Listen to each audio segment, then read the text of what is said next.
क्या मशरिक़ वुस्ता जंग के बाद अब मशरिक़ वुस्ता की जो सियासी सूरत हाल है क्या वो भी बदलने जा रही है? क्या एक बहुत बड़ा बदलाव दुनिया इस जंग के बाद मशरिक़ वुस्ता यानी मिडिल ईस्ट में देखने जा रहा है? क्योंकि यह बात तो दरअसल हम इस वजह से कह रहे हैं क्योंकि मशरिक़ वुस्ता में जहां पर अमेरिका का कद बहुत तेजी से घटा है, वहीं पर चीन का कद बहुत तेजी से मशरिक़ वुस्ता में बढ़ रहा है।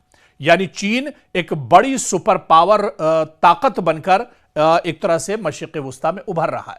और आप देखिए इसकी एक बड़ी वजह यह भी है क्योंकि पूरा जो यूरोपियन कंट्रीज थे वो मगरिबी ताकतें जो थी वो दरअसल अमेरिका पर डिपेंड थी, अमेरिका के साथ हमेशा वो खड़ी रहती थी। लेकिन इस बार इजराइल, अमेरिका और ईरान के साथ जो जंग हुई उसमें आप देखिए कि मगरिब के कई ऐसे ममालिक हैं, यूरोप के कई ऐसे कंट्रीज हैं जो अमेरिका के साथ दरअसल खड़े नहीं हैं।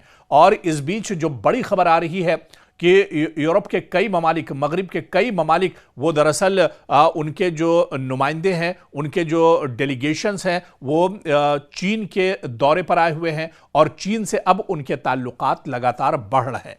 क्या मगरिब के जो ममालिक हैं, क्या यूरोपियन जो कंट्रीज हैं, अब उन्हें भी अमेरिका पर भरोसा नहीं रहा है? क्या अब वो भी ये मानकर चल रहे हैं कि दुनिया में अगली जो बड़ी ताकत है वो दरअसल चीन है? चीन बहुत मजबूती के साथ दुनिया के नक्शे पर अब एक तरह से उभर रहा है। चाहे कारोबार की बात की जाए, चाहे मईशत की बात की जाए, चाहे अस्करी ताकत की बात की जाए, हर एतबार से चीन क्या अमेरिका से बहुत आगे निकल रहा है। और इसी वजह से जो यूरोपियन कंट्रीज हैं वो भी अब दरअसल अमेरिका पर भरोसा नहीं कर रही हैं। दरअसल अमेरिका पर भरोसा टूटने की कई वजूहात हैं।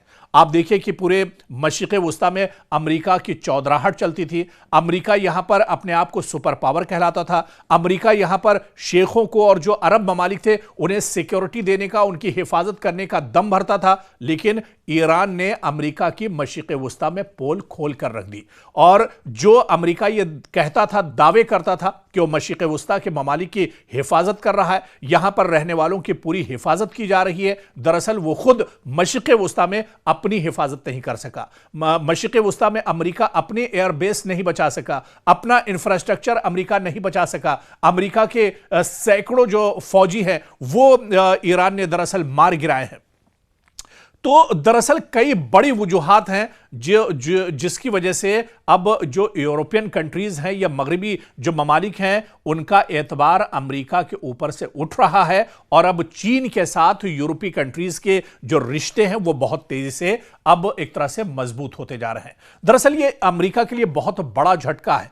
अमेरिका अभी तक यूरोपियन कंट्रीज को अपने साथ रखता था। मगरिबी ताकतें हमेशा कोई भी तनाज़ा होता था, कोई भी मसला होता था, उसके साथ मगरिबी ताकतें हमेशा ईरान के साथ खड़ी रहती थी, शाना बशाना खड़ी रहती थी। लेकिन एक तो जो फॉरेन पॉलिसी अमेरिका की मौजूदा वक्त में है, डोनाल्ड ट्रंप का जो रवैया है, इसके अलावा ईरान ने अमेरिका की जो मशरिक़ वुस्ता में पोल खोल दी है, इन तमाम वजूहात के चलते अब जो मगरिबी ममालिक हैं, जो यूरोपियन कंट्रीज हैं, वो भी अमेरिका पर भरोसा नहीं कर रही हैं। डोनाल्ड ट्रंप की पॉलिसी पर उन्हें अब बिल्कुल दरअसल भरोसा नहीं है और इसी वजह से यूरोपियन कंट्रीज अब चीन की तरफ तेजी से माइल हो रही हैं। चीन की तरफ उनका रुख अब तेजी से हो रहा है और चीन के साथ उनके रिश्ते अब एक तरह से और मजबूत होते जा रहे हैं। यानी आप देखिए कि ईरान के साथ इजराइल और अमेरिका की जंग से न सिर्फ मशरिक़ वुस्ता में हालात बदलेंगे बल्कि इसका पूरी दुनिया की सियासत पर भी बहुत बड़ा असर पड़ता हुआ नजर आ रहा है।